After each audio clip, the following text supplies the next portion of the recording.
Dia akan diazab dengan sebab anak dia tak pandai sembahyang. Ni jaga.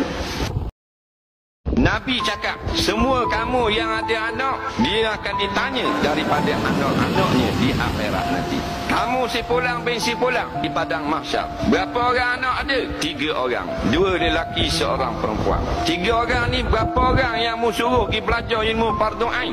Jawab bapak tadi, tak belajar fardu ain, belajar akademik biasa saja.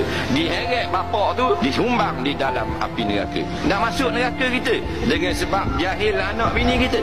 Jangan. Kalau ayah jahil, anak tidak diazab dengan sebab anak tidak bertanggungjawab di atas kejahilan ayah. Kalau kita jadi ayah, kita akan diazab dan dikira dosa bila anak kita jahil hukum agama. Tak ada orang akan diazab dalam neraka dengan sebab anaknya tak lulus matematik. Tak ada orang akan diazab di akhirat nanti jika anaknya jahil ilmu sains. Tidak ada suami atau seorang ayah kena berhumbang dalam api neraka dengan sebab anak dia tak faham bahasa Malaysia.